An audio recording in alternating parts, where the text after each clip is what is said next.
Hi, ഇന്നൊരു ചെറിയ തോരൻ വെക്കാനുള്ള പരിപാടിയാണ്. മുരിങ്ങയില നന്നാക്കി കഴിഞ്ഞ് ഏകദേശം മുരിങ്ങയില തോരൻ വെക്കാനുള്ള പരിപാടി. വേറെ ഇനി നമുക്ക് തോരൻ വെക്കാനുള്ള ചട്ടി അടുപ്പിലേക്ക് ആക്കാം. സ്റ്റവ് കത്തിച്ച് ചീനച്ചട്ടി അടുപ്പിൽ വെച്ചു. ഇനി എണ്ണ ഒഴിക്കാം, വെളിച്ചെണ്ണ ഒഴിക്കാം.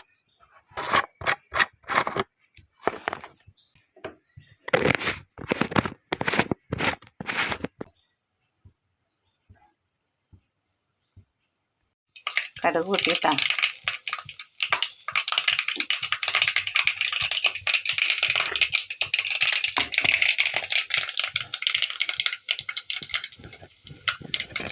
ലൈറ്റിന് ചെറിയ പ്രശ്നമുണ്ട്. ഉള്ളി പച്ചമുളകും കൂടി ഇട്ടൊന്ന് വഴറ്റാം.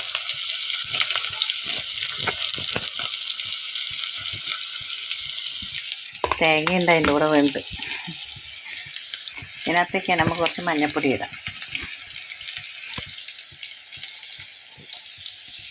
മഞ്ഞൾപ്പൊടി,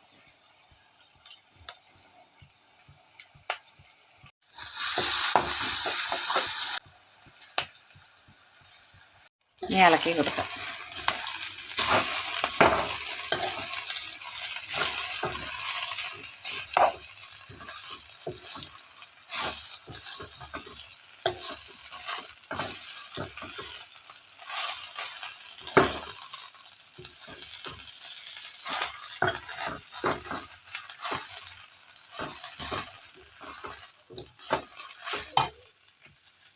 ഇതിലേക്ക് നമുക്ക് തേങ്ങ ഇട്ടൊക്കെ നിങ്ങളുടെ സപ്പോർട്ടും കൂടി ഉണ്ടെങ്കിലല്ലേ എനിക്ക് വീഡിയോ ചെയ്യാനുള്ളൊരു ഉഷാറൊക്കെ ഉണ്ടാവുള്ളൂ.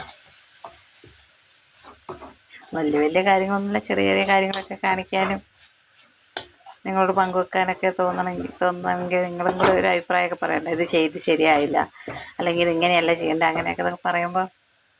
പക്ഷെ ആരും ഒരു അഭിപ്രായമൊന്നും പറയുന്നില്ലല്ലോ. വീഡിയോ കണ്ടിട്ട് ഇഷ്ടപ്പെടാനായിട്ടാണോ? ഇനി നമുക്കിത് അടച്ചു വെക്കാം. റെഡിയായേ, പക്ഷെ ഒന്ന് അടുക്കി പിടിച്ചു. പക്ഷെ ഞാൻ മഴ പെയ്തായിരുന്നു, എന്നാൽ ഞാൻ തുണി എടുക്കാൻ പോയപ്പോഴത്തേക്കും ചെറുതായിട്ട് അടുക്കി പിടിച്ചു. ചെറുതായിട്ടേ മുരിങ്ങത്തോരൻ റെഡി ആയിട്ടുണ്ട് കേട്ടോ. ഇനി നമുക്ക് ചോറ് തിന്നാം. വലിയ കാര്യമായിട്ടുള്ള കറിയൊന്നുമില്ല. മുരിങ്ങയിലത്തോരനുണ്ട്, പിന്നെ രാവിലത്തെ തക്കാളിയും ഉള്ളിയെല്ലാം വാട്ടി ഒരു മുട്ട പൊട്ടിച്ച് ഒഴിച്ച് ഉള്ളൊരു കറി. മക്കൾക്ക് രാവിലെ കറിയില്ലാണ്ട് കടിയൊന്നും കഴിക്കില്ല. അപ്പോൾ എന്തെങ്കിലും ഒരു കറി വേണ്ട ചാക്കിയതാ. ഈ വൈകിട്ടത്തേക്കുള്ള എന്തെങ്കിലും ആക്കണം. തൽക്കാലം ഉച്ചയ്ക്കിത്, പിന്നെ സ്പെഷ്യലായിട്ട് കാന്താരി. ഇതാണ് ഇന്നത്തെ സ്പെഷ്യൽ. എല്ലാവരും ഭക്ഷണമൊക്കെ കഴിച്ചെന്ന് വിചാരിക്കുന്നു.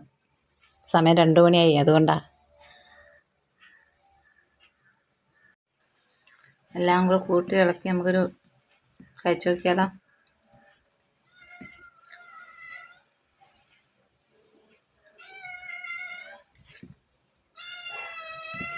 എനിക്ക് ഭയങ്കര ഇഷ്ടമാണ് ഇളക്കറി. ചീരയും മുരിങ്ങയിലയും അങ്ങനെയുള്ളതൊക്കെ എനിക്ക് ഭയങ്കര ഇഷ്ടമാണ്. അപ്പം ശരി, എല്ലാവരും ഭക്ഷണമൊക്കെ കഴിക്കേ.